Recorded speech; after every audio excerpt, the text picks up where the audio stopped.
Smart et réglo, focus juridique, focus, il faut bien dire les choses, focus juridique avec un avocat chaque jour, avec Étienne Pujol aujourd'hui qui revient régulièrement dans notre émission, avocat au barreau de Paris, spécialiste en droit du travail et en droit social. On s'intéresse, alors ça fait vraiment écho avec ce qu'on vient de se dire avec Flaubert, l'impact du télétravail sur la santé et la sécurité des salariés. Commençons, avant même de parler du Covid, l'entreprise a une responsabilité à l'égard de ses salariés, c'est une règle de droit. Règle de droit et une règle d'autant plus importante que c'est une obligation qui est renforcée, de sorte que s'il arrive quelque chose aux salariés, alors en temps et lieu de travail, donc pendant la durée du travail et sur le lieu de travail, eh bien la responsabilité de l'employeur est engagée par rapport aux conséquences de ce qui arrive aux salariés. Alors, Étienne, il y a quand même des points qui sont intéressants. Il y a eu un ANI, il faut le rappeler, un accord national interprofessionnel non contraignant, mais qui a quand même repris un peu la jurisprudence du rapport de 2005, de l'étude de 2005, pour la nourrir. Là, aujourd'hui, il y a un document. Beaucoup de salariés sont en télétravail. Cas pratique, ce salarié se lève, on est lundi, il prend son poste à 9h, il va se connecter, mais à 8h45, il tombe dans la douche, il se blesse. Est-ce qu'on peut considérer, est-ce que le droit, est-ce que l'entreprise peut considérer qu'on est dans le cadre d'un accident du travail ? Alors, c'est une excellente question, très pertinente, effectivement. Merci de l'avoir posée souvent. Merci de l'avoir oui, posée, c'est ça. Exactement. La problématique, elle est telle. En fait, s'il se blesse à 8h45, alors qu'il est censé pointer ou se connecter à partir de 9h, il n'est pas sur son temps de travail. Donc, a priori, la réponse est non. Maintenant, imaginons qu'il soit connecté à 8h. Qu'il soit connecté à 8h ou qu'il soit en forfait jour, puisqu'il n'y a pas de durée du travail en forfait jour. Là, la question est un peu plus problématique, parce qu'on va considérer qu'il est sur son temps de travail. Maintenant, est-ce qu'il répond à prenant sa douche, est-ce qu'il répond à une injonction de son employeur ? La réponse est a priori non. Donc, l'employé, si malgré tout le salarié décide de déclarer cette chute dans sa douche comme un accident du travail, l'employeur devra émettre des réserves pour dire non, ça n'a aucun rapport avec le fait qu'il travaille pour moi. Mais il y a quand même beaucoup de points qui sont à définir. L'avocat, et j'imagine la jurisprudence, parce que la loi ne peut pas tout prévoir. Mais une maman qui va chercher son enfant, elle travaille jusqu'à 16h25, elle va chercher son enfant à l'école, à la crèche, je ne sais, pour reprendre son poste à 17h, puisqu'elle décide de faire un trou dans l'emploi du temps, elle se fait renverser par une voiture où elle glisse sur un trottoir gelé. Comment ça marche là ? Elle fait valoir quoi ? C'est toute la problématique en fait. On en revient au postulat de base. Est-ce que ce faisant, elle est sur un trajet professionnel pour se rendre sur son lieu de travail ? Non. La réponse est non. Donc, a priori, quand même elle voudrait déclarer son accident du travail, l'employeur devra émettre des réserves en disant c'est pas de ma faute si elle est allée chercher son enfant à l'école. D'autant plus s'il n'avait pas été prévu dans l'accord, puisqu'on en revient quand même à la question de la l'ANI qui prévoit des accords collectifs, les temps de pause.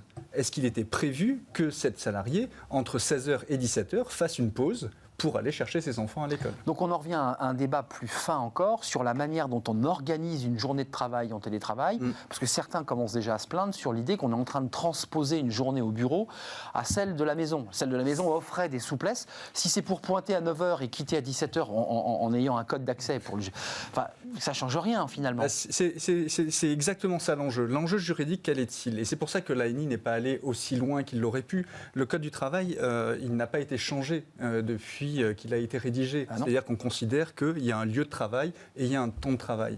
Or, on ne peut pas travailler de la même manière chez soi que chez son employeur ou au lieu de travail habituel. Et du coup, l'employeur ne veut pas exercer le même contrôle. Je vous rappelle, le lien de subordination, c'est direction, contrôle et sanction. Le contrôle du travail ne peut pas être exercé de la même manière quand on est chez soi que quand on est sur le lieu de travail. Je vous bombarde de questions parce que c'est des cas pratiques auxquels pensent les salariés. Ça ne peut être que ça. Je suis dans mon lit, il est 22h, je réponds à un mail urgent parce que je travaille à l'international et j'ai à ce moment-là un problème de santé, peut-être lié au stress, lié à l'angoisse que j'ai au moment où j'envoie ce mail, et je l'impute lié au fait, ce problème est lié au stress que j'avais. Là, on est dans un cas limite. Je suis dans mon lit. J'ai mon ordinateur, comme beaucoup de gens travaillent dans leur lit. Comment on fait ? En fait, c'était lié à la problématique de je suis en forfait jour, j'ai une grande latitude pour organiser mon travail comme je l'entends, c'est la contrepartie du forfait jour, et je fais du télétravail un peu gris.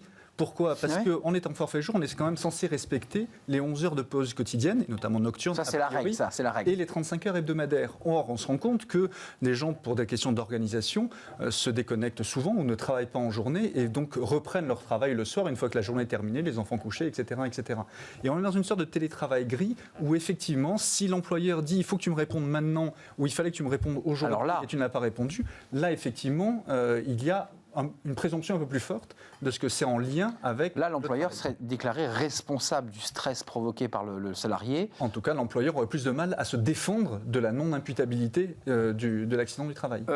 Vous qui êtes avocat, vous qui avez relation avec les entreprises, des clients, peut-être des salariés, où est-ce que le droit doit encore évoluer ? Parce que je pense qu'il y a la jurisprudence qui va évidemment s'empiler, qui va aider le juge à trancher, mais... Où est-ce qu'on doit améliorer les choses, selon vous ? C'est un peu, comme le dit Jean-Emmanuel Rey, c'est une sorte de juridique park, cette fiction de télétravail. Il y a une problématique fondamentale qui est on ne peut pas travailler de la même manière chez soi que sur le lieu de travail. Exemple de jurisprudence, un salarié qui se fait piquer par un frelon sur le lieu de travail, c'est un accident du travail. J'avais oublié celui-là. Un salarié qui se fait piquer par un frelon parce qu'il va jardiner pendant sa journée de travail, ça va probablement pas être un accident du travail, parce que c'est pas un lien. Autre exemple de jurisprudence, un salarié qui se prend une insolation parce qu'il travaille sur un chantier en extérieur, c'est un accident du travail. Un salarié qui se prend une insolation parce qu'il fait une sieste au soleil chez lui pendant sa pause déjeuner, ça va probablement pas être un accident du travail. Le Code du travail ne prévoit pas ça, et le Code du travail ne peut pas tout prévoir. Mais vous savez, le nombre de salariés qui partent sur des îles, dans les pays du Sud, qui partent en famille, en couple, avec des amis, en louant des maisons, des salariés tombent dans l'alcool. Parce qu'ils travaillent, parce qu'ils sont à distance. Est-ce qu'on peut là aussi imputer une responsabilité d'entreprise qui a une responsabilité sur la santé de ses collaborateurs, que ce soit sur des addictions ou autres ? Est-ce que là, il peut y avoir aussi, pour l'avocat qui défendrait ce salarié, la possibilité de justifier ce droit-là ? Oui, et d'une manière plus générale, de toute façon, l'employeur, on en revient à ce que vous disiez en introduction, l'employeur a une responsabilité par rapport à la santé de ses salariés. Or, en télétravail, on voit qu'il est beaucoup plus difficile de s'assurer de la santé de son salarié. Évidemment. Et donc, il y a des principes de management, et votre invité précédent en parlait, pour s'inquiéter de la santé de ses salariés en télétravail, qui sont déconnectés du monde du travail, qui n'ont plus parfois de lien social avec la collectivité de travail. Ce n'est pas une somme d'individualité, une entreprise, c'est un collectif aussi. Et donc l'employeur doit montrer qu'il a pris les mesures de prévention sur la santé de ses salariés. Et donc ça implique de s'inquiéter un peu plus régulièrement de comment va son salarié. Avant de nous quitter, Étienne Pujol, on l'a vu dans l'étude Malakoff Humanis, pour faire un lien avec la rubrique précédente, il y a moins d'arrêts de travail de courte durée qui prouvent l'engagement, mais il y a aussi plus d'arrêts de travail de longue durée sur des causes liées à la psychologie, c'est aux troubles psychologiques. Est-ce qu'on peut là aussi imputer, est-ce qu'un salarié peut imputer ces troubles psychologiques directement au fait que l'entreprise ne l'a pas suivi, ne l'a pas suffisamment aidé ? Oui. J'ai été abandonné, je me suis trouvé seul. Je ne me suis pas senti aidé, je ne me suis pas senti accompagné. Alors, il y a aussi la part des choses... C'est subjectif, oui, c'est très subjectif, parce qu'il y a aussi la part des choses entre la crainte d'attraper la Covid et le stress lié à être confiné chez soi dans un studio de 15 mètres carrés. C'est ça l'enjeu. Oui. Merci d'être venu nous éclairer, parce que c'est un droit qui évolue beaucoup. On est dedans, donc j'imagine que c'est très concret, que la jurisprudence se fabrique au gré des décisions de justice.